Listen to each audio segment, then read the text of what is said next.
नमस्कार। एसटीभी च्याटमा यहाँलाई हार्दिक स्वागत छ। म हुँ प्रकाश गिरे। एसटीभी च्याटको आजको अङ्कमा हामी कुराकानी गर्नेछौँ विश्व अर्थतन्त्र र नेपालको अर्थतन्त्र र यो दुवै अर्थतन्त्रमा यो कोरोना भाइरसको सङ्क्रमणले पार्ने असर भनेको यो कोरोना भाइरसले विश्व अर्थतन्त्रलाई कस्तो असर पार्छ, हामीलाई त्यसले पार्ने असर कस्तो हो र हामीले त्यो असरबाट जोगिनको लागि अपनाउनु पर्ने विधि कस्तो। जस्तो अस्ति भर्खरै नीति तथा कार्यक्रम आएको छ, बडा मोटो खालको छ त्यो त्यति ठुलो मोटो नीति तथा कार्यक्रम छ र त्यो नीति तथा कार्यक्रमलाई हेर्दाखेरि बजेट पनि भारी भरकमको आउने सङ्केत देखिएको छ। तर अहिलेसम्मको हाम्रो स्थिति हेर्ने हो भनेदेखि नेपालको जस्तो यही आर्थिक वर्षको हिसाब हेर्ने हो भनेदेखि 26% भन्दा माथि खर्च भएको छैन।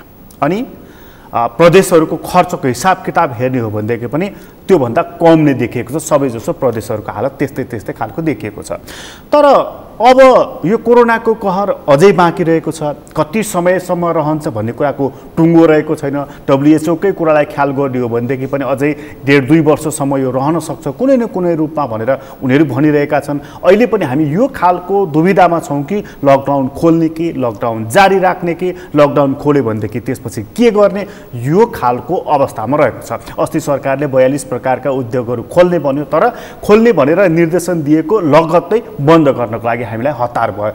यो खालको स्थिति, यो खालको दुविधा, यो खालको मनस्थितिमा हामी रहेका छौँ। यस्तोमा अब पर्सि आउने बजेट कुन प्रकारको हुने, बजेटको आकार कस्तो हुने, अर्थमन्त्रीजी भन्दै हुनुहुन्छ करको दायरा बढ्ने, अब बढाउने ठाउँ के बाँकी रहेको छ, यी यावत प्रश्नहरूको उत्तर लिएर आज हामी उपस्थित भएका छौँ। आज हामीसँग कुराकानीको लागि स्टुडियोमा चर्चित अर्थविद डाक्टर चन्द्रमणि अधिकारी हुनुहुन्छ। डाक्टर साहब तपाईँलाई धन्यवाद, नमस्कार। बडा अप्ठ्यारो अवस्थामा छौँ डाक्टर साहब, हामी एकदमै अप्ठ्यारो। यो 3वटा चुनौती चाहिँ यति बेला देखिएको छ। एउटा स्वयं कोरोनाले को कारणले ल्याएको यो अर्थव्यवस्था र अर्को चाहिँ हाम्रो सीमा सम्बन्धी छ। हामी त्यतातर्फ प्रवेश गर्ने छैनौँ आज। तर यो कोरोनाले ल्याएको अर्थतन्त्रमा ल्याएको चुनौतीलाई नि डाक्टर साहब तपाईँले सरसर्ती हेर्दाखेरि चाहिँ यो चुनौती कुन प्रकारको र कति भयावह खालको चुनौती भनेर तपाईँले आकलन गर्नुभएको छ?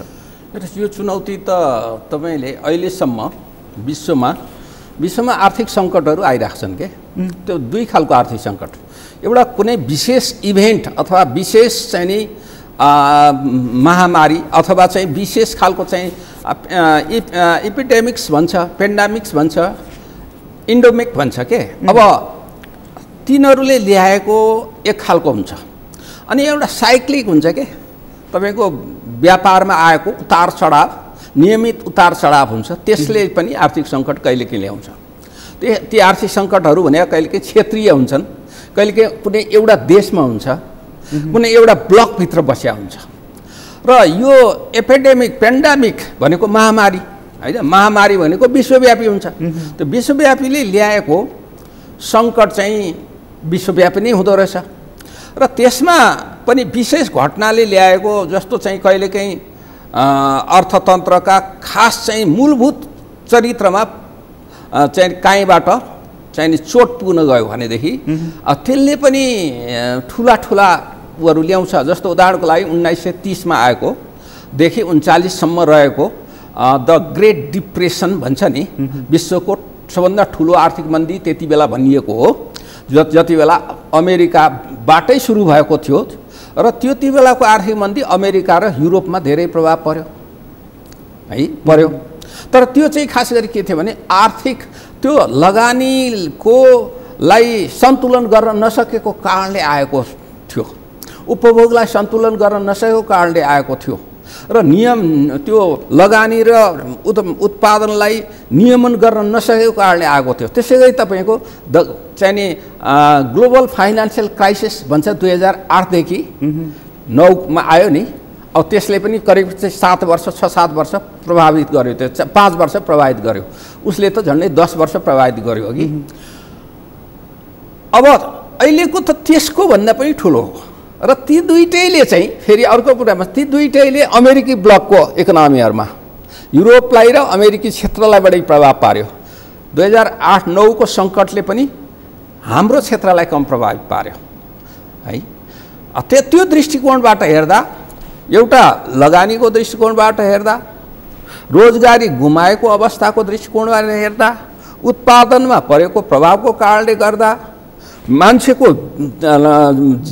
जीव ज्यानमा परेको जोखिमको कारणले गर्दा र अर्को अनिश्चितता कहिले समाप्त हुने अनिश्चितताको कारणले गर्दा पनि यो र अहिले विश्वका राष्ट्रहरूले मा भएको चाहिँ नि रोजगारी गुमेको आर्थिक क्रियाकलापहरू चाहिँ नि ठप्प जस्तै भएको WHO को भनाइअनुसार 81% आर्थिक क्रियाकलापहरू ठप्प छन्। अहिले अमेरिकामा 3 करोड मान्छेले त्यो चाहिँ नि अनइम्प्लोइमेन्ट बेनिफिटको लागि फर्म भरे।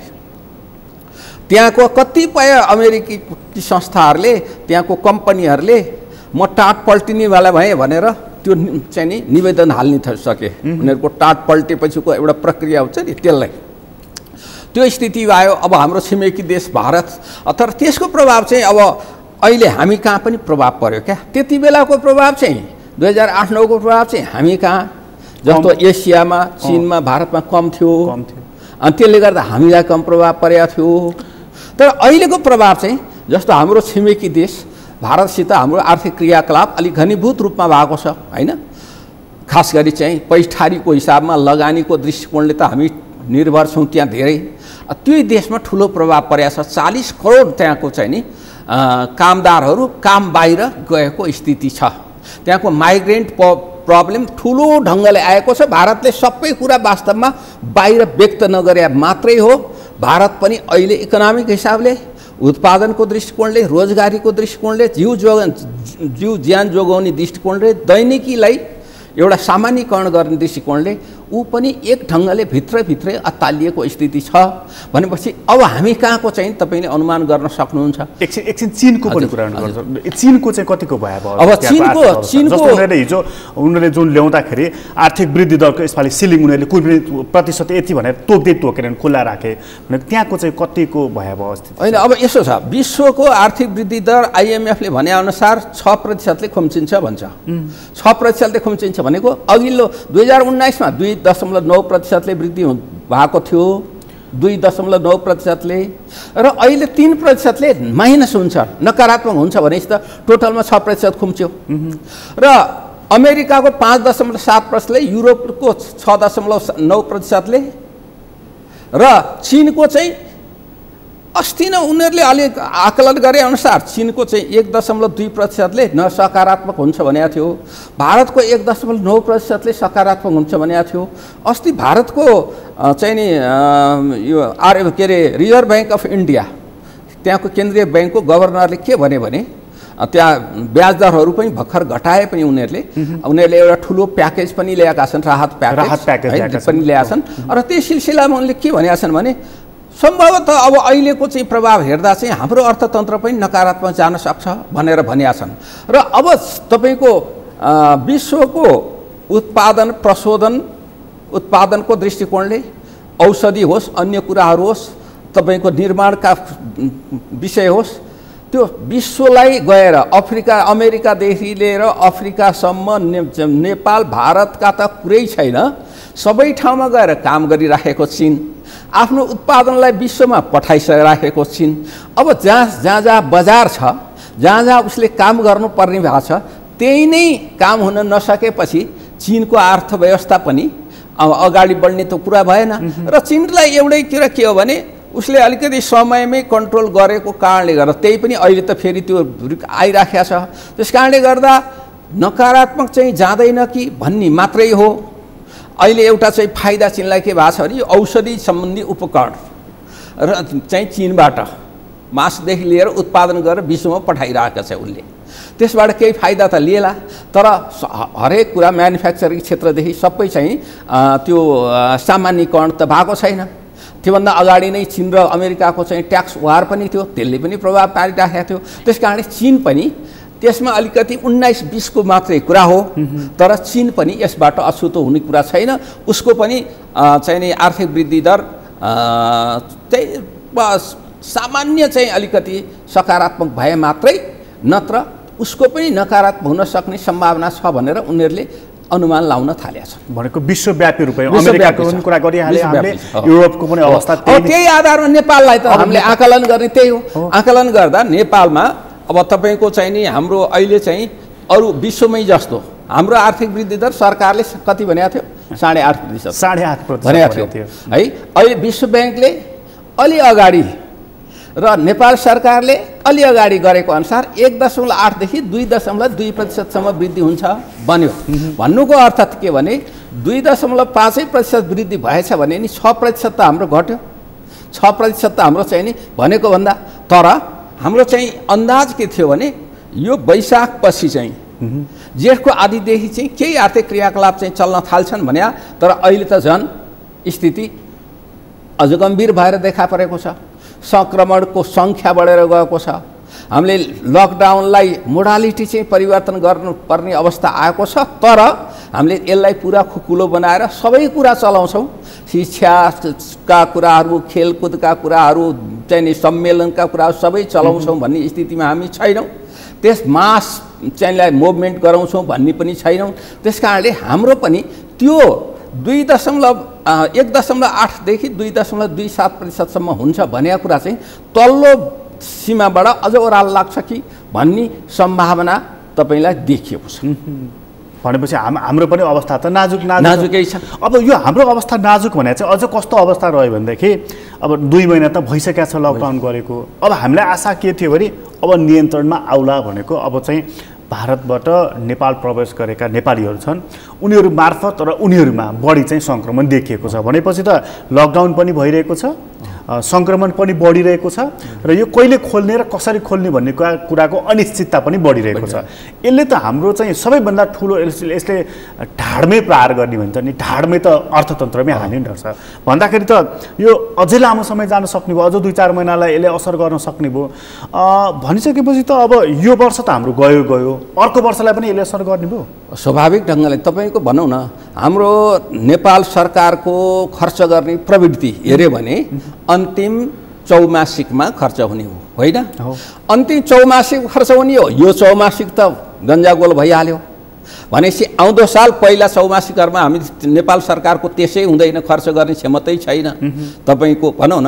अब यो यसले चाहिँ नि यसले हामीलाई प्रभाव पार्न सुरु गरे भन्दा अगाडि 6 महिनाको चाहिँ नि उ गर्दाखेरि पनि त 15% 14% चान्सुन मात्रै विकास खर्च अथवा पुँजीगत खर्च गरेका थियौँ हामीले। राजस्व पनि 5% चाहिँ घटेर उठ्छ भनेर सरकारले भनिसकेको अवस्था थियो। अब चाहिँ नि निर्माण व्यवसायीले के भन्यो भने अहिले खोल्न सक्यो, अरू सबै कुरा चले पनि हामीलाई चलाउन चाहिँ कार्तिकदेखि मात्रै चल्न सक्छ भनेको छ। उद्योगीहरूले त्यसै भनेको अवस्था छ। अब पर्यटन क्षेत्र चाहिँ एउटा पर्यटन क्षेत्रलाई त बाह्य पर्यटन आउनलाई त त्यसको प्रकृतिको कारणले गर्दा बाह्य पर्यटनमा चाहिँ के हुन्छ भने तपाईँले बुकिङ गर्ने समय लाग्छ, बुकिङ गर्नलाई तयारी गर्ने समय लाग्छ, गराउने मान्छेलाई आकर्षण गराउने उनीहरूपट्टि, त्यसपछि बुकिङ गर्ने, त्यसपछि आउने, त्यसपछि आम्दानी सुरु हुन्छ।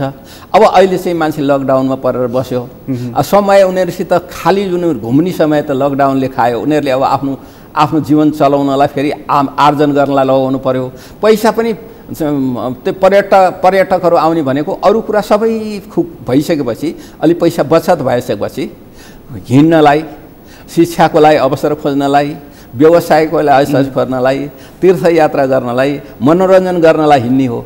त्यस कारणले गर्दा अरू कुराबाट अलि डिस्पोजल टाइपको मनी नभए त हिँड्दैनन्। त्यस कारणले विश्वमै हाम्रा पर्यटकहरू जुन ठाउँबाट आउने त्यहाँ पनि प्रभाव पर्यो। त्यस कारण त्यो क्षेत्र पनि अब हामीले चाँडै रिभाइभ गर्न सक्छौँ भन्ने चाहिँ छैन। 2 वर्ष त करिब लाग्छ, 1.5-2 वर्ष चाहिँ लाग्छ। हेर्नुहोस्, फेरि सुरु गरेपछि पनि अन्य देशसित हामी प्रतिस्पर्धा गर्न सक्दैनौँ। भनौँ न कतार, भनौँ न कतारको प्लेन हामी कहाँ आउँथ्यो र त्यहाँ आउँथ्यो। अब त्यो हाम्रो कतारबाट यता आउने प्लेनहरूको सङ्ख्या घटाइदियो भने के हुन्छ उनीहरूको? कतार त फेरि चाहिँ नि पर्यटनमा ठुलो पर्यटन हब हो। अब त्यसै गरी थाइल्यान्ड भयो, उनीहरूले आफू प्रतिस्पर्धामा जान्छ। त्यस कारण हामी कहाँ पर्यटक आउने। अब तपाईँको वैदेशिक रोजगारीबाट हाम्रो चाहिँ अर्थतन्त्रको चाहिँ एकचोटि त 29% पुगेको थियो जिडिपीको, अहिले 25-26% थियो। त्यसमा चाहिँ 20% त रेमिटेन्स घट्छ भनेर त 15-20% त नेपाल राष्ट्र ब्याङ्कले आफैले भनिसकेको अवस्था छ। त्यो पनि हिजोको अवस्थामा, यति लामो हुँदैन भन्ने अवस्थामा पनि। र चाहिँ नि करिब मेरो विचारमा 10 देखि 12 लाख 13 लाख मान्छे चाहिँ नि फर्किने अवस्थामा छ हैन। जानी चाहिँ रोकिएको, अब रोकिने अवस्था छ। जानी कुरा खुल्नलाई समय लाग्छ हैन। अनि त्यस कारणले हाम्रो बजारमा चाहिँ श्रम चाहिँ थपिने अवस्था छ। यसले एक खालको अवसर पनि सिर्जना गरेको छ। यसले त्यसलाई त्यो श्रमलाई हामीले उपयोग गर्न सक्यौँ भने, तर त हामीलाई त चुनौती त ठुलो सिर्जना भएको छ। चुनौती त सर भनिहाल्नु जस्तो बाहिर रहेका मानिसहरू वैदेशिक रोजगारीमा रहेकाहरू पनि त्यहाँ कामविहीन भएपछि नेपाल फर्कने भए। यहाँबाट चाहिँ झनै 4-4.5 लाख मानिसहरू भिसा लगाएर बाहिर जानको लागि जुन तयार भएर बसेका थिए उनीहरू पनि अब नजाने भए, किनभने हाम्रो मात्र विश्वव्यापी रूपमा असर परेपछि उनीहरू यही रोकेर बस्ने भए। हरेक वर्ष श्रम बजारमा करिब 5 लाख मानिस चाहिँ आउँछन् भनेर हाम्रै सरकारी डाटा छ, त्यो पनि यही रहने भए। अब हाम्रो आयात निर्यात भनेको आयातमा लगाएको वस्तुमा लगाएको कर मार्फत चलेको हाम्रो चाहिँ राष्ट्र थियो, त्यो पनि वस्तु आयातमा कम भएपछि त्यो पनि असर पर्ने भयो। भनेपछि त हामीले यो पटकको अब अलिकति बजेट पाउनु पर्छ जस्तो भनेपछि त यो सिनेरियो पृष्ठभूमि जुन हामीले कुराकानी गऱ्यौँ भनेपछि त यो पटकको बजेटमा नि डाक्टर साहब, यो पटकको बजेटमा त हाम्रो आम्दानीको स्रोत के भनेर देखाउने? हेर्नुहोस्, अब अलिकति बजेटको कुरा गर्दा हाम्रो अर्थतन्त्रलाई अलिकति अहिलेको अवस्थालाई व्यवस्थापन कसरी गर्नुपर्छ भन्ने कुरा अलिकति हामीले कुरा गर्नुपर्छ। हेर्नुहोस्, नत्र बजेटले मात्रै ल्याएर गर्नु के हुन्छ हैन। तर बजेट आइसकेपछि त्यो बजेट त भोलि त्यो बजेटले काम गर्न थाल्नुपर्ने हुन्छ। त्यो आधार ग्राउन्ड चाहिँ हामीले तयार गर्नुपर्ने हुन्छ। एउटा कुरा चाहिँ के भयो भने प्रकाशजी, हामी सबैलाई थाहा छ हामी कहिलेकाहीँ अवसरको उपयोग गर्दैनौँ। हेर्नुहोस्, मैले भन्छु विश्वमा तेलको भाउ अहिले फेरि घट्या छ। यो त हामी सबै लकडाउनमै छौँ, बेग्लै कुरा भयो। तर कुनै बेला विश्वमा तेलको भाउ $148 घटेर तल आएको थियो। विश्वले त्यसको फाइदा लिए, नेपालले फाइदा लिन सकेन। हिजोको सन् 2013, 14, 15, 16मा सकेनौँ हैन। अब त्यस्तै गरी अहिले पनि नेपाललाई अवसर दिया हो। तपाईँले माघतिर पुसतिर चाहिँ नोकडाउन गरे हो यसले हो। माघतिर चाहिँ पोकडाउन भन्छ नि सामाजिक सञ्जालमा, पोकडाउन गर्यो। र अनि फागुनमा गएपछि हामीले चाहिँ अलिकति स्लो डाउन गऱ्यौँ नि हाम्रो इकोनोमीलाई हैन, केही क्षेत्रहरूलाई गर्ने भन्यौँ। तर हाम्रो चाहिँ तपाईँको त्यति बेला त हामी तयारी गर्नु। तपाईँको यही टेलिभिजनको कार्यक्रममा मैले के भनेको थिएँ भने अब श्वेतपत्र निकाल्नुपर्ने बेला भयो भन्नुभएको भने हो कि होइन। श्वेतपत्र निकाल्नु पर्यो, असेसमेन्ट गरिहालौँ अवस्थालाई र मान्छेलाई अहिले नै व्यवस्थित ढङ्गले डिस्पर्स गरिहालौँ सहरी क्षेत्रहरूबाट, र विदेशबाट आउने मान्छेलाई पनि व्यवस्थापन गरौँ भनेर भने हो मैले यही। त्यो भनेको तपाईँको चाहिँ फागुनको चाहिँ आदि पनि भएको थिएन, फर्स्ट विकतिर जस्तो लाग्छ मलाई त्यो भनेको हाम्रो चाहिँ। तर त्यो केही गरेनौँ हामीले। अनि चाहिँ हाम्रो सरकारका मान्छेहरू नै के भन्नु भने कहाँ श्वेतपत्र ल्याउनु पर्ने छ भने, यत्रो सङ्कट हाम्रो अगाडि आइसक्यो। अब यो ल्याउनु पर्ने रहेछ कि रहेछ त हाम्रो क्षेत्रगत एसेसमेन्ट, हाम्रो जीवनको एसेसमेन्ट। त्यति बेला त हाम्रो सरकारको मानिसहरूलाई कोरोना युरोपमा नेपालमा प्रवेश गर्छ भन्ने लागि पनि राखेको थिएन हैन। भनेपछि विश्वलाई त्यति आकलन गर्ने, विश्वसित कन्सल्टेसन गर्ने, त्यो क्षेत्रबाट कन्सल्टेसन गर्ने, त्यसको प्रकृति के छ हेर्ने हाम्रा एजेन्सीहरूले त्यो कुराहरू गर्न सकेनन्। र तपाईँले हाम्रो कहाँनिर कुरा बिग्रियो भने तपाईँले चाहिँ नि त्यो मैले त्यति बेला त्यो कुरा पनि भनेको थिएँ। र विदेशबाट मान्छे आउन थाल्छन् हैन, आउन थाल्दाखेरि त्यसलाई व्यवस्थापन गरौँ। व्यवस्थापन गर्ने ठाउँमा हामीले नियन्त्रण गर्न खोज्यौँ। संसारमा अबको चाहिँ विश्व नियन्त्रणमा चल्दैन। जनसङ्ख्या नियन्त्रण गर्नुभयो भने हुँदैन, माइग्रेसनलाई नियन्त्रण गर्नुभयो भने हुँदैन, त विकासलाई चाहिँ नि नियन्त्रण गर्नुभयो भने हुँदैन। सबैलाई व्यवस्थापन गर्नुपर्छ। र तपाईँलाई आउँदाखेरि चाहिँ विश्वबाट विदेशबाट आउनेलाई पनि अब वारवारी छोडेको थियो सुरुमा त्रिभुवन विश्वविमानस्थलमा हैन।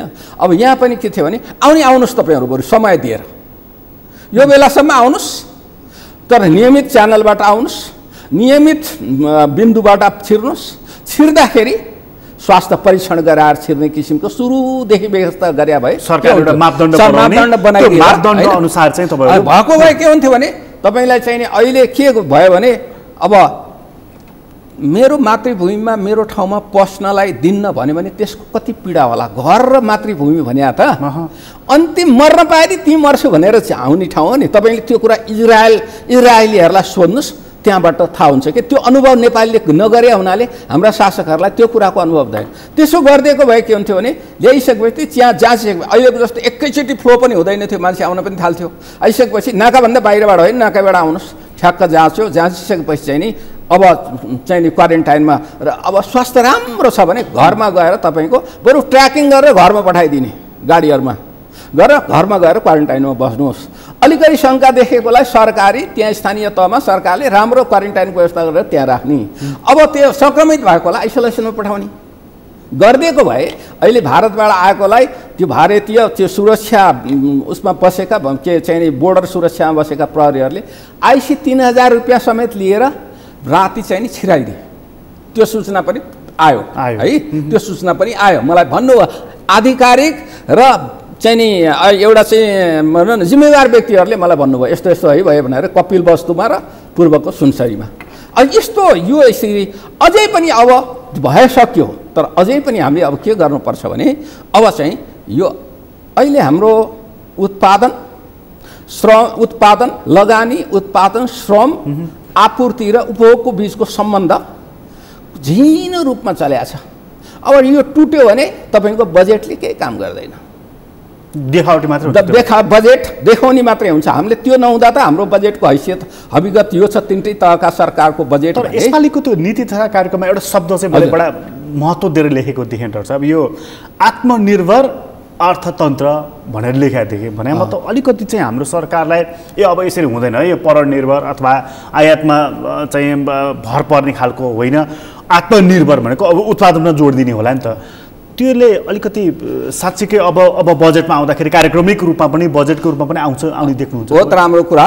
अब त्यो त संविधानले नि भनेको छ आत्मनिर्भर अर्थतन्त्र बनाउने भनेर त भनेको छ होइन। उत्पादनका साधनहरूको उच्चतम प्रयोग गर्ने, कल्याणकारी राज्य व्यवस्था र आत्मनिर्भर अर्थतन्त्र, त्यो कुरा त हामीले त छोड्न त सक्दैनौँ। तर त्यसअनुसार कार्यक्रम चाहिँ आउनलाई चाहिँ अब आउन खोजिया छ।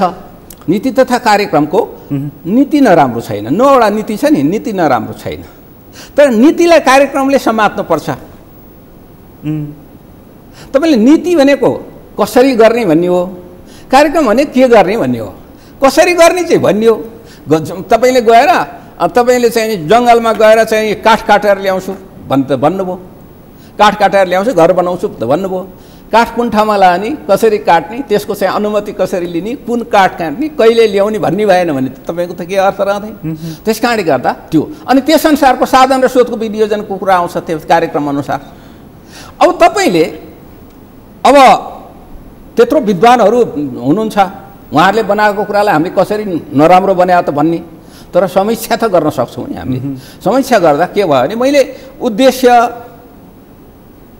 नीति, अब नीतिमा चाहिँ नि अब चाहिँ नि आन्तरिक चाहिँ नि स्रोतलाई उच्च दरमा परिचालन गर्ने, अर्थतन्त्रलाई भाइब्रेसन गराउँदै जाने र उसमा लैजाने होइन, योजनाहरूको पुनः प्राथमिकीकरण गर्दै जाने, चाहिँ नि फजुल खर्च घटाउने। कति राम्रो छ, नराम्रो छैन तिनीहरू नीतिहरू हेर्दा।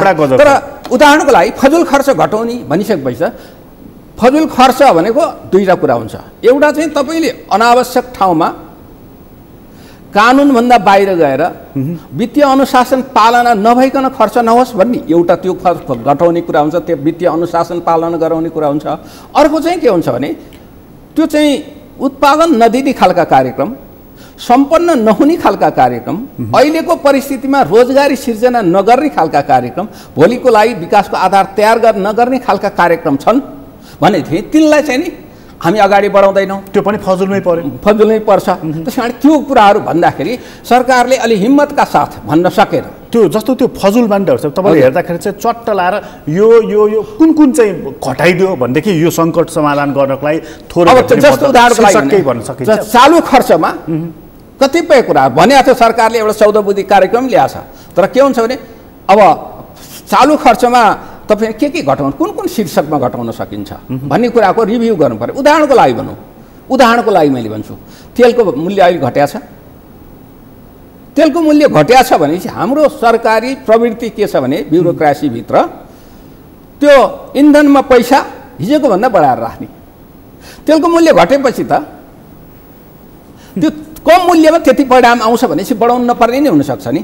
त्यस्तो प्रवृत्ति, त्यो कुरा मिन ढङ्गले शीर्षकगत हेर्नु पऱ्यो। सवारी साधनको अवस्था, सवारी साधन छ भने तर सवारी साधन अम्ब्रेला नीति त बनाउनु भएन। फेरि स्वास्थ्य क्षेत्रमा त हामीलाई त विभिन्न खालका सवारी साधनको आवश्यकता हुनसक्छ। हामीले जीवन जोगाउनु छ, दैनिक पनि जोगाउनु छ र निर्माण काम पनि गर्नु छ भनेपछि त्यो 3टा क्षेत्र बाहेक अरू क्षेत्रमा चाहिँ सवारी साधन खरिदै नगर्ने, खरिद गर्दाखेरि चाहिँ सामान्य किसिमले जुन चाहिँ नि काम चल्ने किसिमले मात्रै खर्च गर्ने हैन।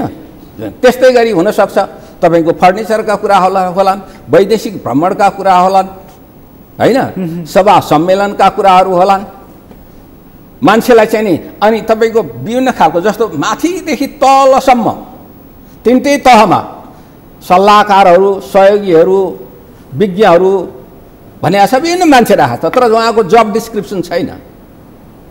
अनि कानुन बनाएर, ऐन बनाएर उहाँहरूले यो काम गर्ने, यो काम जिम्मेवारी यो हो, यो काम गर्यो भने यो कुराको चाहिँ राज्यलाई सहयोग हुन्छ र त्यति उहाँहरूको सेवा सुविधा यो हुन्छ भनिकन नराखेका खर्चहरू। त्यो फजुल खर्च घटाउनेमा चाहिँ सरकारको त्यो नियत कति सफा देख्नुहुन्छ, अथवा ऊ साँच्चैकै फजुल खर्च घटाउनेतर्फ लागिराखेको छ कि सार्वजनिक खपतको लागि यो शब्द? अब यसो छ, त्यसमा चाहिँ अब मैले नियतमा त शङ्का नगरौँ, किनभने तपाईँ हामीले बनाएको सरकार होइन, नियतै चाहिँ खराब छ भने त सरकार त ठिक भएन भनेर सरकारमा गर्नुपर्ने हुन्छ। तर के छ भने त्यसको छेउमा त्यो खालको विज्ञता, त्यहाँको कार्यक्रम देखिनु पर्यो कि उदाहरणको लागि आँट पनि गर्नुपर्छ। जस्तो त्यसमा अनि अर्को खालको जस्तो भनौँ सांसद विकास कोष भनेर पूर्वाधार क्षेत्र विकास कोष भनेर हरेक 6 करोड भनेर दिने, अनि 3 करोड भनेर प्रदेशहरूले पनि बाँडेका, यस्ता कुराहरू जुन छ हिजो काम लागेन हामीलाई, एउटा काम गर्न भएन त्यसबाट भन्ने पनि थाहा छ हामीलाई, सैद्धान्तिक हिसाबले राजनीतिक हिसाबले त्यसको मान्छेले राम्रो मानेन भन्ने पनि थाहा छ। हो सङ्घीय संरचनाभित्र त्यो उपयुक्त छैन भन्ने पनि थाहा छ। यद्यपि केही देशहरूमा छ, तर पार्लियामेन्टेरियनलाई खुसी पार्नलाई मात्रै त्यसलाई राखिएको हो। तर अर्थमन्त्रीले अथवा नेपाल सरकारले, अर्थमन्त्रीले त बजेटमा भनियो, नीति तथा सरकारमा समग्र नेपाल सरकारले भन्दाखेरि अब म त्यो ल्याउने है खारेज गर्ने, त्यसलाई स्थगित गरिन्छ। राम्रो शब्द है, यो त अवसर पनि हो, निरन्तरता दिइने छैन भनेर त्यो आँट देखाएन के। त्यसै गरी हुनसक्छ त्यसमा डाक्टर साहब जस्तो चाहिँ हाम्रो अहिलेको अर्थमन्त्रीजी चाहिँ जस्तो पहिलोचोटि उहाँले बजेट ल्याउँदाखेरि त्यो निर्वाचन क्षेत्रमा चाहिँ पैसा हाल्नको लागि उहाँ अनिच्छुक हुनुहुन्थ्यो। कतिपय सांसदहरूले माग गर्नुभयो, कतिपयले 6 करोड होइन 10 करोड चाहिन्छ भन्नुभयो, अन्त्यमा उहाँले हालिदिनु भयो। भनेको मतलब उहाँको भित्री मनले चाहिँ मानेको रहन्छ भनेर बुझ्नु पर्यो। त्यसमा यस्तो हुन्छ, त्यसपछि दोस्रोचोटिले उहाँले निरन्तरता दिनुभयो। अहिलेको तेस्रो उहाँले बजेट ल्याउँदै गर्दाखेरि त यति बेला त हामी ठुलो सङ्कटमा छौँ, खर्च जोगाउनु पर्यो, अलिकति पेट बाँध्नुपर्ने अवस्था छ नि त। यो बेलामा त एउटा अवसर पनि त छ नि उहाँलाई, अहिले यसरी पैसा दिन सकिन्न साथी हो मान्यजीहरू, त्यसैले यो रकम चाहिँ मैले कटाएँ भन्दाखेरि कसैले पनि हाल्नै पर्छ त नभन्ला नि त उहाँलाई। हेर्नुहोस् प्रकाशजी, एउटा कुरा के हुन्छ भने नि तपाईँ कुनै पनि जिम्मेवारी राज्यको जिम्मेवार पदमा बसिसकेपछि मेरो पद जाला कि भनेर चाहिँ तपाईँ डराउनु भयो भने तपाईँले काम गर्न सक्नुहुन्न।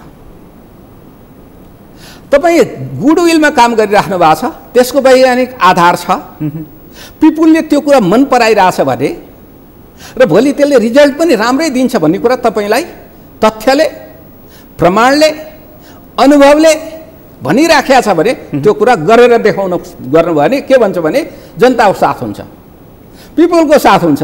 र जसले तपाईँलाई भन्छ गर भनेर त्यसले नि भोलि मनमनले के भन्छ भने कुरो त राम्रो गरे हो, कुरो त राम्रो गरे हो। आज नभने तपाईँ पद छोडेर हिँडेपछि भोलि पनि होइन उहाँले काम त राम्रो गरे हो, तर हाम्रो परिस्थितिले भन्छ। त्यस कारण तपाईँले मेरो पार्टीलाई अप्ठ्यारो पर्ला कि मेरो पदलाई अप्ठ्यारो पर्ला कि भनेर जब तपाईँ भन्न थाल्नुहुन्छ कि मेरो पद जाला कि भन्न थाल्नुहुन्छ, हेर्नुहोस् त्यो मान्छेले आफ्नो विद्वताको, आफ्नो क्षमताको प्रदर्शन गर्न सक्दैन।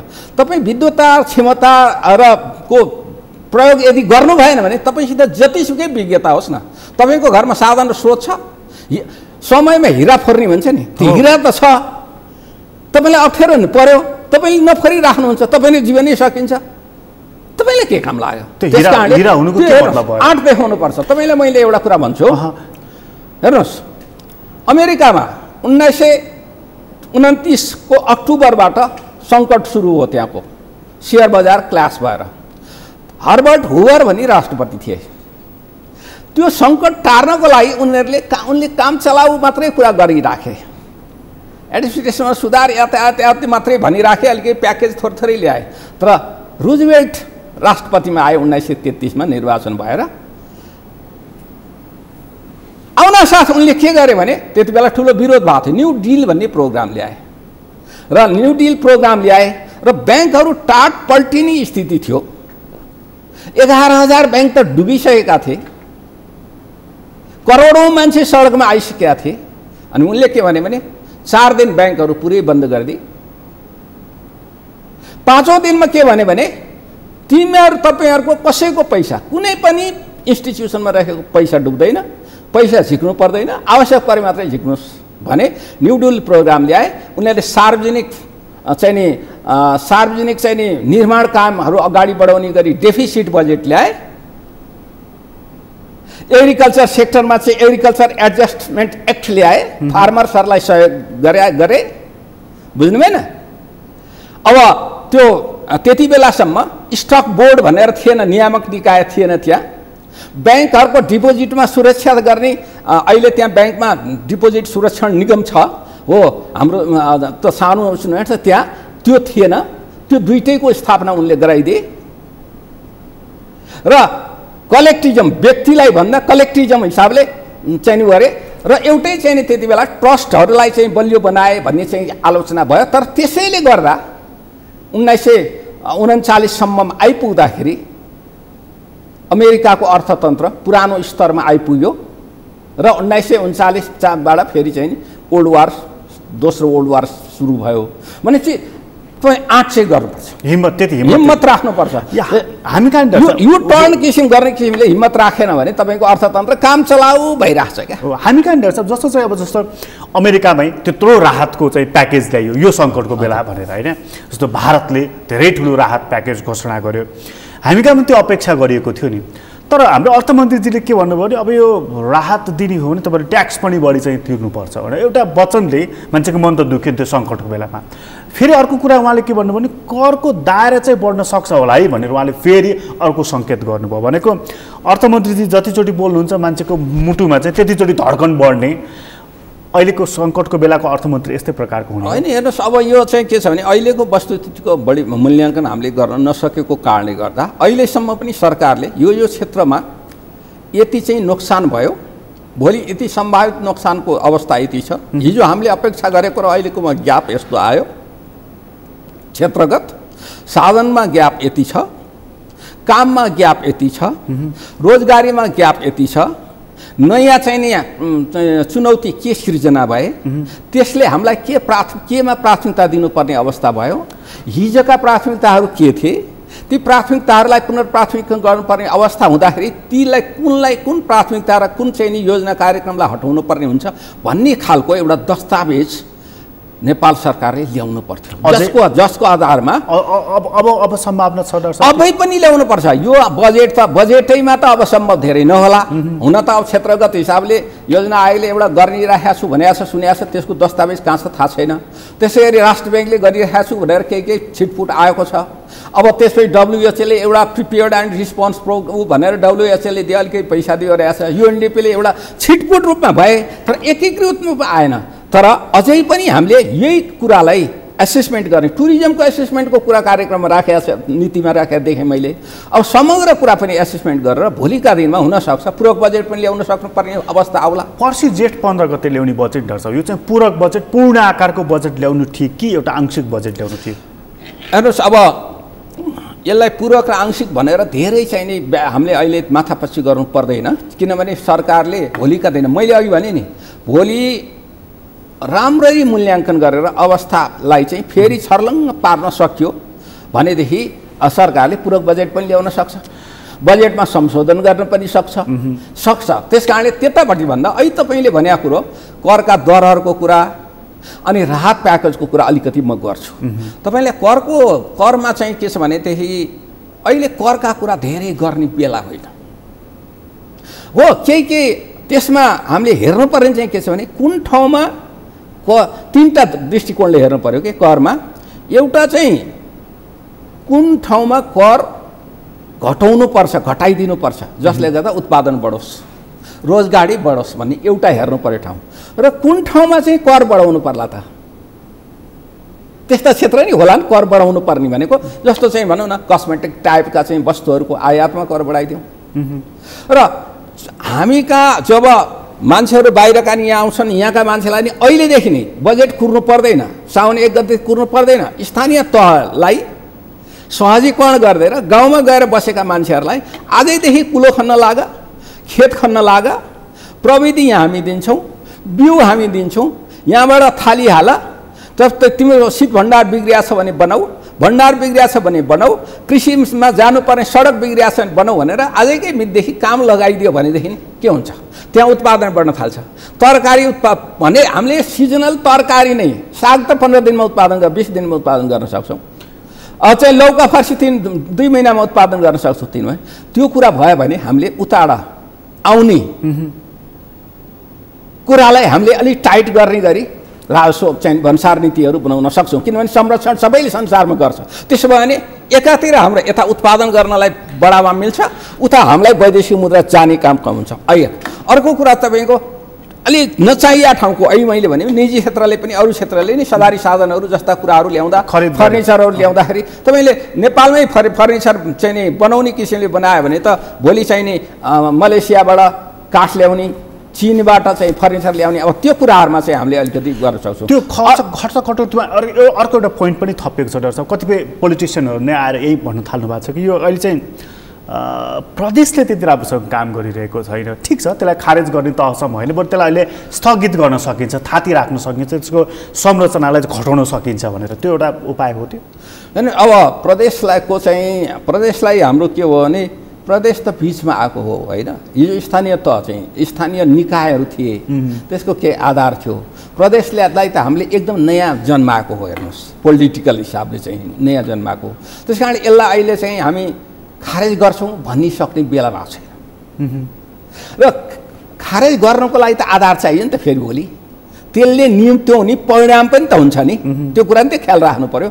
र तपाईँले प्रारम्भबाट सुरु गरेको त जनशक्ति पनि थिएन, विशेषज्ञता पनि थिएन, भौतिक पूर्वाधार पनि थिएन, चाहिया कानुन पनि हामीले माथिबाट सङ्घबाट बनाएर दिनुपर्ने पनि नदिएको अवस्था, र 3टा तहको बिचमा प्रदेशको भूमिका के हो भन्ने कुरामा क्लियर नभएको, केन्द्रबाट चलेका आयोजनाहरू प्रदेशलाई दिनुपर्नेमा कुन दिने कुन नदिने भन्ने कुराहरूको पनि स्पष्ट नभएको है। र उनीहरूले लिने कुरामा स्पष्ट पनि नभएको, दिने कुरामा नि स्पष्ट नभएको, योजनाहरूको वर्गीकरणै नगरिसकेको, भनेपछि त्यसलाई चलाउने उत्तरदायित्व स्पष्ट गर्ने नगरिसकेको, त्यसलाई चलाउने बेला त्यसरी उनीहरूलाई क्षमता विकास गराउने। त्यसमा अब यतापट्टि आउँदछ, त्यसलाई नचलाउने हो नि। यतापट्टि आउँदाखेरि चाहिँ बजेटको आकार चाहिँ कत्रो, जस्तो चाहिँ कतिपयले भनेको सुनेको पनि 10-11 खरबभन्दा माथि जानु हुँदैन भनेर, तर अस्ति आयो कि 15-16-17 भन्कै हाराहारीमा आउँदैछ भनेर। जरुरी छ त्यो? अब यस्तो छ, त्यसमा चाहिँ मैले अलिकति चाहिँ नि भनौँ त्यो राजस्वको कुरा आयो नि त होइन। भनेपछि करको सन्दर्भमा कहाँ घटाउन सकिन्छ, कहाँ थप घटाउनु पर्ने होला, कहाँ बढाउनु पर्ने होला, जसले गर्दा उत्पादन रोजगारीमा उत्पादकतामा प्रभाव पर्न सक्छ। त्यही मैले भन्न खोजेँ। अरू तेस्रो कुरा चाहिँ केही ठाउँमा चाहिँ कर लगाउनु पनि, नयाँ कर लगाउन सकिन्छ, ओन टाइम कर भन्छ त्यसलाई। स्पेसली जस्तो भनौँ दूरसञ्चारको क्षेत्रमा काम गर्नेहरूले अहिले पैसा राम्रो कमाएका छन् होइन। अब नियमित भन्दा त धेरै छ नि तपाईँको, छैन? आइटी सेक्टरमा, कम्युनिकेसनको सेक्टरमा, टेलिकम्युनिकेसनको सेक्टरमा त्यहाँनिर इभेन्ट कर भनेर त्यहाँनिर हुनसक्छ लगाउन सक्ने क्षेत्रहरू केही खोज्नुपर्छ। त्यसमा यो अपर्च्युनिटी बेनिफिट कसले ल्याएको छ नि त भने त्यहाँ लगाउन सकिएला। अब बाँकी रह्यो त्यति गर्दा पनि तपाईँको राजस्व चाहिँ धेरै उठ्न सक्दैन। यसपालिको राजस्व 65% उठ्यो भने पनि ठुलो कुरा है भएको छ। भनेपछि अब बजेटको आकारको तपाईँले प्रश्न गर्नु, बजेटको आकारको लागि चाहिँ हेर्दाखेरि के हेर्नु पर्यो? सबभन्दा पहिला चाहिँ 2टा कुरा हेर्नु पर्यो। हिजो हाम्रो आवश्यकताहरू, हाम्रा चाहिँ आवश्यकता र प्राथमिकता केलाई लिइराखेका थियौँ र त्यसमध्ये कुरालाई हामीले त्यो उसमा कार्यान्वयनमा लैजान किन सकिराखेका थिएन। दोस्रो कुरा, अहिलेको परिस्थितिले के चुनौती थप्यो र त्यसले के प्राथमिकताहरू हाम्रा नयाँ प्राथमिकता जन्मायो। ती हिजोका प्राथमिकता र अहिलेको प्राथमिकता एक ठाउँमा राखिसकेपछि पुनर्प्राथमिकीकरण गरेर गरिसकेपछि अनि हाम्रो टोटल आवश्यकता क हो भन्ने थाहा हुन्छ अनि थाहा हुन्छ तपाईँको चाहिँ नि स्वास्थ्यको क्षेत्रमा यति, एग्रिकल्चरको सेक्टरमा यति, उद्योगको क्षेत्रमा यति, अन्य शिक्षाको क्षेत्रमा यति भनेर भन्न सक्नु होला। र हिजोका राष्ट्रिय गौरवका आयोजनाहरू जुन छन्, जसले चाहिँ हाम्रो रूपान्तरणकारी योजना पनि भन्छौँ, राष्ट्रिय गौरवका आयोजना भन्छौँ, जसले गर्दा त्यो अघि भनेका कृषि क्षेत्रलाई, उद्योगको क्षेत्रलाई नयाँ योजनाहरूको त जरुरी छैन। मैले भन्दैछु त्यति भनिसकेपछि तपाईँले नयाँ योजनालाई अहिले यो चुनौतीले थपेको कुरामा चाहिँ नयाँ योजना ल्याउनु पाइन्छ। सबैले स्वास्थ्यको क्षेत्रमा जस्तो कृषि, स्वास्थ्य र शिक्षामा चाहिँ नयाँ योजना ल्याउनु पर्ने हो। अब शिक्षालाई तपाईँले प्रविधिकरण गर्नलाई त नयाँ ढङ्गले सोच्नु पर्ला, तर बजेट हिजोकै भएरै नयाँ ढङ्गले सोच्नु पर्ला। भनेपछि त्यति भइसकेपछि फेरि अर्को कुरा हेर्नुपर्छ हामीसित स्रोत कति छ। अब हामीसित आवश्यकता त धेरै देखियो। अब जस्तो वैदेशिक सहायता खुम्चिने भयो, रेमिटेन्स खुम्चिने भयो, ट्याक्स खुम्चिने भयो। त्यही मैले भन्दैछु तपाईँले 21 खरब चाहिने अवस्था आयो भनेपछि तपाईँ 21 खरब त ल्याउन सक्नुहुन्न भनेपछि तपाईँको हाम्रो चाहिँ नि राजस्व कति परिचालन गर्न सक्छौँ। वैदेशिक सहायतामा द्विपक्षीय सहायतालाई हिजोको भन्दा घट्न नदिकन ल्याउन सक्छौँ कि सक्दैनौँ? ट्याक्सको त्यो अङ्कमा भन्दाखेरि चाहिँ कति म भन्छु, तपाईँलाई भनिदिन्छु म, होइन? अब त्यसो गरिसकेपछि अनि तपाईँको आन्तरिक ऋण उठाउन सक्ने क्षमता, हाम्रो अर्थतन्त्रको क्षमताले निजी क्षेत्रलाई नै प्रभावित नगरिकन, उत्पादनलाई प्रभावित नपारिकन कति हुन सक्छ र बहुपक्षीय सहायतामा बढी निर्भर हुनुपर्ने अवस्था छ।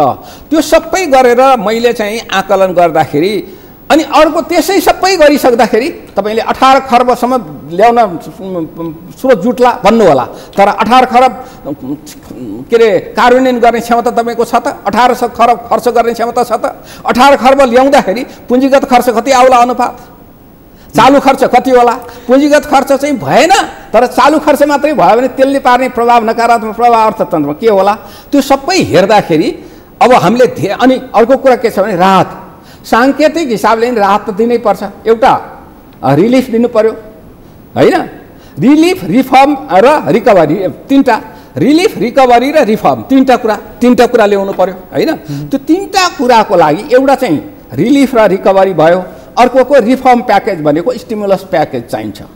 स्टिमुलस प्याकेज भनेको ब्याङ्कहरू मार्फत, ऋण मार्फत ब्याजहरूलाई चाहिँ अनुदान दिएर अथवा चाहिँ यो बैङ्कहरूको कुरा गर्दा डाक्टर साहब, जस्तो बैङ्कहरू त भन्दैछन् हामी त अब यो बैङ्कहरू भयो, उद्योगहरू भयो, उनीहरू के भन्दैछन् हामी साँचो बुझाइदिन्छौँ सरकारलाई, हामीले धान्न सक्ने अवस्थामा छैनौँ। त्यसमा म आउँछु। त्यति भनिसकेपछि तपाईँले अनि त्यस सबै गर्दा तपाईँले एउटा आवश्यकता, दोस्रो स्रोतको सम्भाव्यता र तेस्रो हाम्रो खर्च गर्ने क्षमता हेर्दाखेरि तपाईँले हामीले 16 खरबबाट खुम्च्याउन चाहिँ सक्दैनौँ बजेट।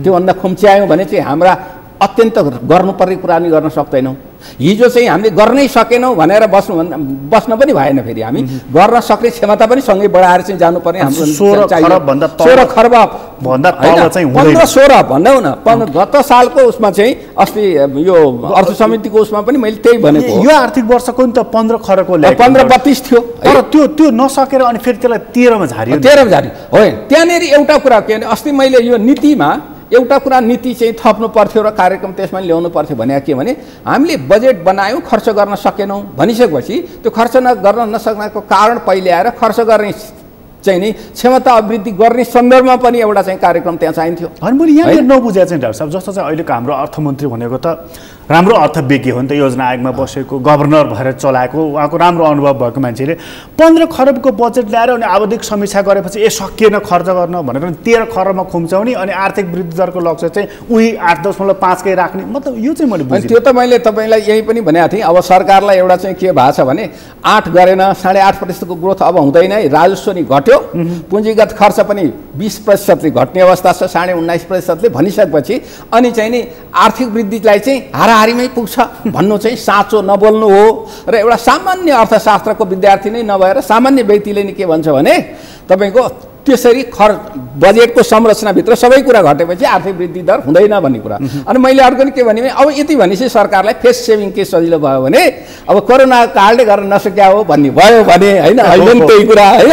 त्यस कारणले गर्दा यो चाहिँ कुरा के हुन्छ भने तपाईँले साँचो कुरा बोल्नुपर्छ। यहाँनिर डाक्टर साहब, अब म यसको अर्को एउटा पार्ट आएँ, मसँग समय बिल्कुल थोरै छ। जस्तो चाहिँ यो जस्तो उद्यमी व्यवसायहरू, जस्तो उद्योग वाणिज्य सङ्घले संस्थागत रूपले भन्यो, ब्याङ्करहरूले भनिरहेका छन् हामी साँचो बुझाइदिन्छौँ, यो पाराले हो भने हामी जोगी भएर हिँड्ने अवस्था हुन्छ। कि चाहिँ हामी अब जोगी हुनु पर्यो कि हामीले विद्रोह गर्नु पर्यो, त्योभन्दा त हामीसँग अर्को उपाय छैन, त्योभन्दा तेस्रो विकल्प भनेको साँचो बुझाइदिन्छौँ भनेर यो तालले त हाम्रो अर्थतन्त्र त अब जस्तो तिनीहरू नै हो नि त इन्टरप्रेनरहरू होइन, तिनीहरू मार्फत हो रोजगारी सिर्जना हुने, तिनीहरू मार्फत चाहिँ उत्पादन पनि हुने भनिसकेपछि त्यही सेक्टर नै धराशायी भयो भनेदेखि त हामी त राज्य त यो टाक पल्टने अनि राज्य विप्लव हुने यो डरलाग्दो अवस्थामा। अब यसमा दुईवटा मलाई लाग्छ यो ढङ्गले हेर्नु पर्ला। तपाईँले घरमा चाहिँ नि बच्चालाई कहिलेकाहीँ बाबुआमाले भनेको कुरा पुर्याउन नसक्दा कहिलेकाहीँ हुर्काउँछन् पनि, म घर छोडेर हिँड्छु यस्तो उस्तो नि भन्छन्, तर चाहिँ नि अभिभावकले अथवा गार्जियनले के बुझ्नुपर्छ भने यसले किन भनिरहेछ भन्ने उसले नि बुझ्नु पर्यो र त्यो छोराछोरीले नि मेरो गार्जियनको अवस्था के छ भनेर दुइटैले बुझ्नु पर्यो। अहिले चाहिँ सिचुएसन के हो भने सबैले म हिजोको अवस्थाबाट लुजै गर्दिनँ भनेर सरकारले पनि भन्ने, निजी क्षेत्रले पनि भन्ने, उद्योगीहरूले पनि भन्ने, ब्याङ्किङ सेक्टरले पनि हिजोको चाहिँ नि नाफा पनि उत्तिकै रहिराखोस् भनेर चल्दैन। अब अहिले सबैले कम्प्रोमाइज गर्नुपर्छ, सबैले मेरो लुज हुने कुरालाई न्यूनतम कतिसम्म राख्न सकेर मेन्टेन गर्न सक्छु भन्ने कुरा चाहिँ त्यो कुरा ख्याल राख्नु पर्छ। भनेपछि के व्यापारीहरूले पनि यहाँनिर चाहिँ अलिकति बार्गेनिङ गरिराखेका छन्? अलिकति बार्गेनिङ त गर्छन् पनि, स्वाभाविक पनि हो, संसारमै हो। अब गार्जियन हो, अभिभावकलाई भन्छन् कि साँच्चीकै अप्ठ्यारो परेर डाक्टर साहब भइगयो यो साँचो बुझाइदिनै दिन्छु हामी नसकिने भयो भनेर? होइन, कतिपय त तपाईँले अहिले चलेकै उद्योगहरू प्रतिष्ठानहरू साना तथा घरेलु उद्योगहरू 15-20% कोल्याप्स हुन्छन्। मैले कतिको सुन्दैछु कि कतिले सुसाइड गरेको, टाक पल्टेको। त्यो मैले अर्को यसमा नि मैले भनेको छु, त्यो सम्भावनाहरू धेरै छ। हेर्नुहोस्, त्यो सम्भावना किन छ भने तपाईँले ऋण लिएको छ, तिर्न सक्ने कुनै क्षमता छैन, उद्योग बन्द भयो चाहिँ नि, त्यो कुराहरू कहाँ हुन्छ भने साना तथा मझौला उद्योगीहरूमा अप्ठ्यारो पर्छन्। ठुलोहरूको चाहिँ अलिकति बोली पनि बिग्छ, उनीहरूका स्रोतहरू अलिकति वैकल्पिक स्रोतहरू पनि हुन्छन्। तपाईँको ठुलाले के हुन्छ भने चिनी मिल स्थापना गरेको छ भने उता ब्याङ्कमा पनि पैसा हाल्या हुन्छ होइन, उतातिर चाहिँ तपाईँको चाहिँ अर्को खालको बिजनेसमा पनि हुन्छ। सानाहरूको चाहिँ त्यो धेरै खालको हुँदैन, त्यस कारण उनीहरू त्यस्तो सम्भावनाहरू धेरै छ। त्यस कारण अहिले हेर्ने भनेको कृषि क्षेत्र, वन क्षेत्र, पशुपालनको क्षेत्र, मत्स्य पालन, कुखुरा पालन जस्ता क्षेत्र र त्यसलाई ल्याएर के गर्नु पर्यो, एउटा चाहिँ कृषिलाई अब हिजो चाहिँ कल्चर थियो हाम्रो कृषि कल्चर होइन, एका छेउमा जिरा, एका छेउमा मेथी, एका छेउमा चम्सुरा भनेर होइन हाम्रो खेती त्यो खालको थियो र हामीलाई चाहिने कुरा आफैले उत्पादन गर्थ्यौँ सबै कुरा, हरेक परिवारले। त्यो सिस्टमलाई चाहिँ हामीले हटाइदियौँ। तर त्यसको सन्दर्भमा एग्रिकल्चरलाई एग्री बिजनेस बनाएनौँ। हेर्नुहोस् तपाईँले, एग्रिकल्चर हट्यो, एग्रिकल्चर बनाएर हाम्रो ध्येय चाहिँ के थियो भने हाम्रो मनमा चाहिँ सरकारका दस्तावेज हेर्नु हो भने एग्रीलाई बिजनेस बनाउने, व्यवसायीकरण गर्ने, कमर्सियलाइजेसन गर्ने, त्यसलाई मेकानाइजेसन गर्ने भनेर भन्यो, तर त्यो गर्न सकेनौँ। भनेपछि अब त्यो कुरालाई ल्याएर साना तथा घरेलु उद्योगसित जोडेर एग्रिकल्चरमा आधारित, माइनिङमा आधारित, वनमा आधारित साना तथा घरेलु उद्योगहरूको स्थापनामा विशेष ध्यान दिनु।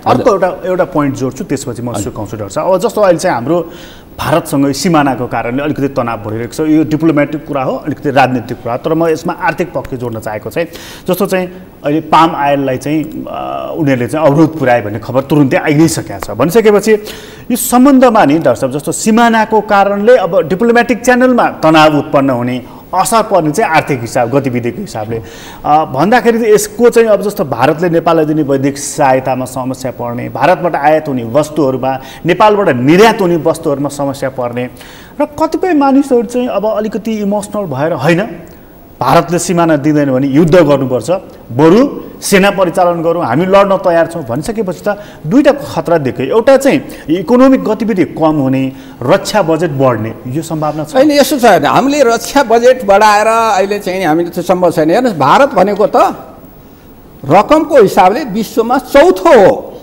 अमेरिका पहिलो 38% बजेट, विश्वको रक्षा बजेटको 38% अमेरिकाले गर्छ, बुझ्नु भएन त?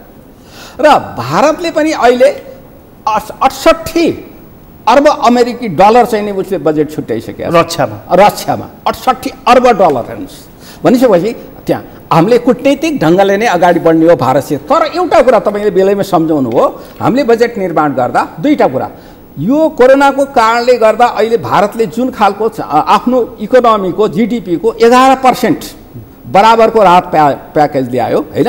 कतिपय देशले जापानले त 21% ल्याएको छ, मलेसियाले 17% ल्यायो, चाहिने उसले अमेरिकाले नै सबभन्दा अहिलेसम्म सबभन्दा ठुलो अहिलेसम्म त 11% को ल्यायो। भनेपछि त्यो प्याकेजले गर्दा घरेलु तथा साना उद्योग, कृषि क्षेत्रमा कस्तो प्रभाव पर्छ र हामीलाई त्यसले के प्रभाव पर्छ भन्ने एउटा कुरा ख्याल गर्न पर्यो। अर्को कुरा चाहिँ अहिले यो कारणले जन्मिने असमझदारीले हुन सक्ने सम्भावित ब्लकेडै हुन सक्ला, ब्लकेड घोषणा गरेर नसक्ला तर खास क्षेत्रमा गर्दै नसक्ला, खास वस्तुमा गर्दै नसक्ला, खास नाकामा गर्दै नसक्ला। यो कुरा दुईटा कुरा, एउटा बजेट उसले भित्र आर्थिक नीति कसरी अपनाउँछ भन्ने कुरा एउटा कुरा, अर्को चाहिँ यो कारणले भोलि के सम्भावना लिन सक्छ भन्ने भित्रभित्र त्यसलाई बाहिर धेरै नल्याइकन बजेट बनाउँदा त्यो कुरालाई पनि ख्याल गरेर। अब मैले अन्तिममा भन्छु, हेर्नुहोस् नेपालको बजेट बनाउँदा 12वटा कुरा ख्याल राख्नुपर्छ। म बुँदागत भनिदिन्छु तपाईँलाई। एउटा षटकोण भनेको तपाईँको 3टा तहका सरकार अनि 3टा साझेदार राज्यका, सार्वजनिक क्षेत्र, निजी क्षेत्र र सहकारी क्षेत्र, र 3टा स्रोत नेपालको। 3टा स्रोत भनेको मानव स्रोत, भूमि स्रोत, भूमिसँग सम्बन्धित स्रोत र जल स्रोत, 3टा स्रोत। र अर्को 3टा पक्ष भनेको चाहिँ त उत्पादनको पक्ष, सामाजिक सेवाको पक्ष र पूर्वाधार निर्माणको पक्ष। यी भनेको तपाईँले मैले 4टा कुरा भने 12वटा पक्ष, 12वटा पक्षको बिचको साङ्गोपाङ्गो हामीले जहिलेसम्म मिलाउन सक्दैनौँ तबसम्म हुँदैन। त्यस्तै यही 12वटा पक्षको बिचमा साङ्गोपाङ्गो मिलायौँ भने हाम्रो अर्थतन्त्र हामीले अहिलेको अवस्थालाई अवसरको रूपमा निर्माण पनि गर्न सक्छौँ र चाहिँ अर्थतन्त्रलाई दिगो पनि बनाउन सक्छौँ। हामी यो सङ्कटबाट उम्किन सक्छौँ। डाक्टर साहब तपाईँलाई धेरै धन्यवाद। हस्, धन्यवाद। आदरणीय दर्शकबिन तपाईँलाई पनि धन्यवाद। आज हामीले कुराकानी गऱ्यौँ अर्थविज्ञ डाक्टर चन्द्रमणि अधिकारीसँग। उहाँसँगको कुराकानी अहिलेलाई यति नै। एसटिभी च्याटबाट म प्रकाश विला बिदा दिनुहोस्। सगरमाथा टेलिभिजन हेर्दै गर्नुहोला। नमस्कार।